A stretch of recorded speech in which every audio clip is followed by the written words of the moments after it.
Hello students, in this lecture we discuss about how the C program executed inside the system। जैसा कि आप सभी जानते हैं कि सिस्टम में जो फाइल्स होती हैं वो डिफरेंट टाइप्स की होती हैं, जैसे .txt, .doc, .mp3, .jpg और भी कई तरीके की होती हैं। सी में बनाए गए प्रोग्राम्स .exe टाइप के होते हैं। प्रोग्राम बनाने से पहले हमें यह समझना होगा कि सिस्टम के अंदर सी प्रोग्राम किस तरह से प्रोसेस होते हैं। मैं आपको बता दूं कि .exe फाइल ही सॉफ्टवेयर होती है जिनमें इंस्ट्रक्शंस होते हैं जो सिस्टम को बताते हैं या इंस्ट्रक्ट करते हैं कि क्या करना है। सॉफ्टवेयर दो तरीके के होते हैं, आप जानते हैं, जैसा कि system software and application software. Application software से तो यूज़र डायरेक्टली इंटरेक्ट कर सकते हैं, उन्हें यूज़ कर सकते हैं, जैसे कि आप मीडिया प्लेयर यूज़ करते हैं, ब्राउज़र यूज़ करते हैं, MS ऑफिस। इन सभी सॉफ्टवेयर फाइल्स का एक्सटेंशन .exe या कहें कि इनका टाइप जो है वो एग्जीक्यूटेबल होता है। अब हम बात करें कि प्रोग्राम की, तो प्रोग्राम क्या होता है, इसको हम सभी रियल लाइफ से जोड़कर समझ सकते हैं। जैसे आपको कल क्या क्या करना है, तो आप एक प्लान बनाएंगे और कैसे करना है, मतलब कि प्लानिंग करनी होगी। जैसे आपको कॉलेज आना है तो घर से कॉलेज और वापस कॉलेज से घर पहुंचने की पूरी प्रोसेस जब आप पेपर पर नोट करेंगे और ये जो स्टेप्स हैं जो आपने लिखे होंगे वो हमारे लिए इंस्ट्रक्शंस होंगी। और ये पूरी process home to college, college to home एक प्रोग्राम है। ठीक इसी तरह से इसी स्ट्रेटजी के साथ हम सी प्रोग्राम या किसी अदर लैंग्वेज में प्रोग्राम बनाते हैं। तो हम कह सकते हैं कि set of instructions is called programme. और जब ये इंस्ट्रक्शंस एग्जीक्यूट होंगी सिस्टम में या कहें कि एक्टिव स्टेट में होंगी तो इसे हम कहते हैं प्रोसेस। प्रोग्राम का एग्जीक्यूशन, प्रोसेसेस, ये सब ऑपरेटिंग सिस्टम की हेल्प से रन करती हैं। इसके लिए हमें ऑपरेटिंग सिस्टम का भी कुछ नॉलेज होना आवश्यक है। जैसा कि आप जानते हैं कि operating system is a system software because operating system control the hardware parts as well as software installed on your system. Operating system में कुछ एग्जांपल जैसे कि डोज, विंडोज़ एक्सपी, विंडोज़ 7 जो आप यूज़ लिया होगा आपने अभी, विंडोज़ 10, मैकिन्टोश, लाइनक्स, उबंटू और भी बहुत सारे ऑपरेटिंग सिस्टम्स हैं। MS विंडोज़ को आप यूज़ कर ही रहे हैं। सी प्रोग्राम बनाने से पहले मैं आपको बताना चाहूँगा कि जब हम सी प्रोग्राम को एग्जीक्यूट करते हैं तो वह किस तरह से सिस्टम के अंदर एग्जीक्यूट होता है। फर्स्ट ईयर में आप कंप्यूटर के इंटरनल आर्किटेक्चर के बारे में थोड़ा बहुत पढ़ चुके हैं, मैं फिर से आपको रिकॉल करवा देता हूँ।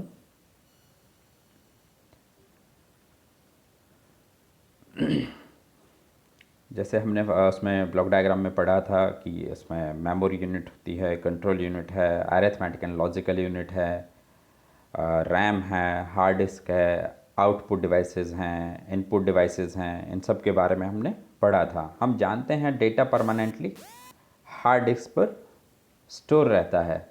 सपोज कीजिए आप कोई सॉफ्टवेयर जो कि हार्ड डिस्क पर स्टोर है उसकी .exe फाइल पर डबल क्लिक करते हैं, डबल क्लिक करके उसे इंस्टॉल करते हैं, तो उसकी एक कॉपी क्रिएट होगी डबल क्लिक करने पर, और वो कहाँ लोड होगी, रैम पर। जो भी सॉफ्टवेयर जिस .exe फाइल पर जब आप डबल क्लिक कर रहे हैं तो उसकी एक कॉपी रैम पर लोड हो जाएगी। क्योंकि हम जानते हैं कि कोई भी प्रोग्राम रैम पर लोड हुए बिना रन नहीं हो सकता। जब हम सिस्टम को यूज़ में लेते हैं तो सभी एक्टिव प्रोग्राम रैम पर लोड रहते हैं, जहां से उन्हें फर्दर प्रोसेसिंग के लिए प्रोसेसर को ट्रांसफ़र किया जाता है। इस सारी प्रोसेस को ऑपरेटिंग सिस्टम मैनेज करता है। जैसा कि हम जानते हैं ऑपरेटिंग सिस्टम ही प्रोग्राम्स को रैम पर और मेमोरी स्पेस एलोकेशन का काम करता है। रैम पर जब स्पेस फुल हो या ओवरफ्लो हो जाता है तो ऐसी सिचुएशन में हमारा सिस्टम, हम बोलते हैं कि हैंग हो गया या स्लो रेस्पॉन्ड करने लग जाता है। रैम पर प्रोग्राम लोड होने के पश्चात ऑपरेटिंग सिस्टम प्रोग्राम के अंदर लिखी हुई इंस्ट्रक्शंस को मेमोरी यूनिट पर भेजता है। मेमोरी यूनिट पे वहाँ एक इंस्ट्रक्शन रजिस्टर होता है, वो डिपेंड करता है कि जो आपका प्रोसेसर का साइज़ है 16 बिट का है तो इंस्ट्रक्शन रजिस्टर का साइज़ 16 बिट होगा।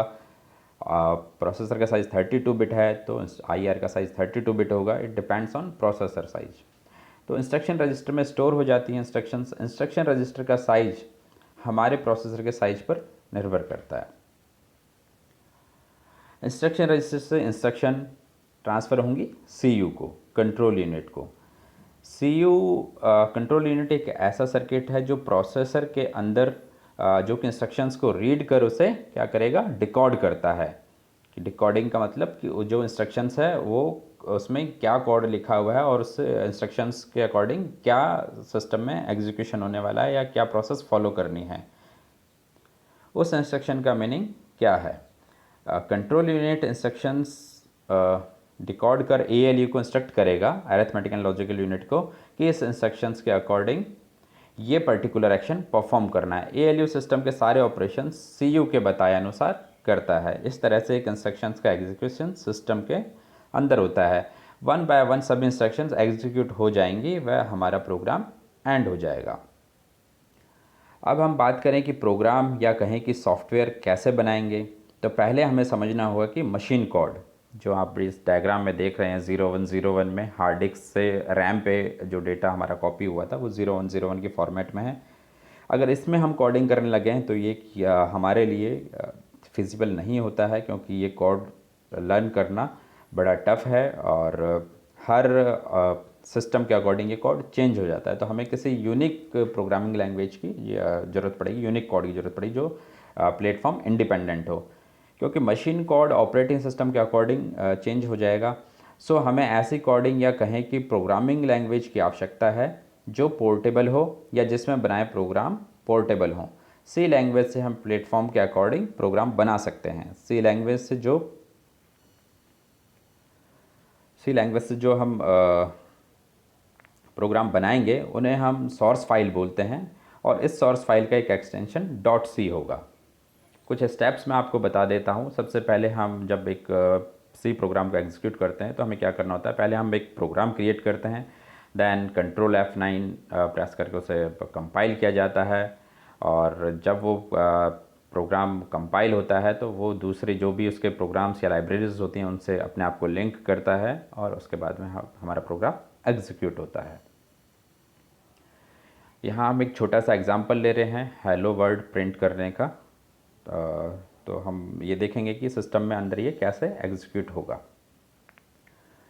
तो जैसा कि मैंने बताया आपको कि जो सोर्स फाइल क्रिएट होगी उसका एक्सटेंशन .c होगा। यहाँ पे आप देख सकते हैं hello.c, जब हम कंपाइल कर रहे हैं तो वो hello.c उसका एक्सटेंशन बना है।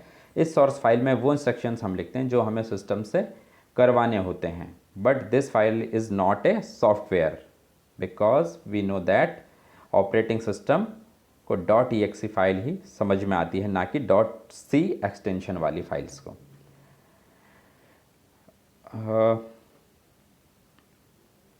परंतु C लैंग्वेज मशीन कोड की तुलना में इजी रहती है, प्रैक्टिकली पॉसिबल है और इसको यूज़ करना भी इजी है, इसलिए हम C लैंग्वेज यूज़ करते हैं। सपोज़ कीजिए हमने एक प्रोग्राम बनाया हेलो वर्ड प्रिंट करने का, तो इसे C एनवायरनमेंट के बाहर रन करने के लिए .exe में कन्वर्ट करना पड़ेगा, तभी ऑपरेटिंग सिस्टम इसे रन कर पाएगा।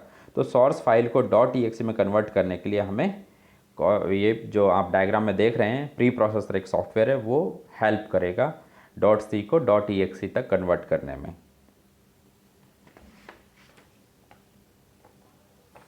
प्री प्रोसेसर एक सॉफ्टवेयर है जो हमारे C प्रोग्राम में हैश वाली स्टेटमेंट जैसे हैश इंक्लूड stdi.h या conio.h वाली स्टेटमेंट को हैंडल करता है। हैश स्टेटमेंट में हमने .h के साथ ही हेडर फाइल्स को C प्रोग्राम में यूज़ किया होता है। हेडर फाइल्स के बारे में हम अपकमिंग लेक्चर्स में डिस्कस करेंगे।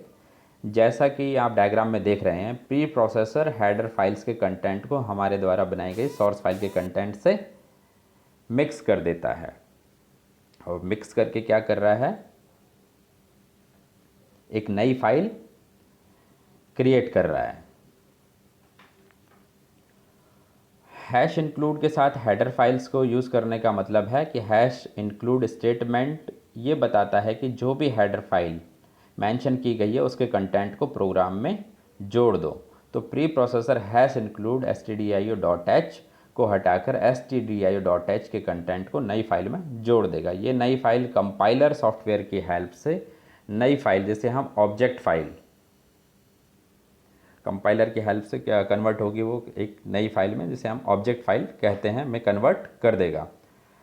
ऑब्जेक्ट फाइल का नाम वही रहेगा जो सोर्स फाइल का था, जैसे hello.c तो hello.obj।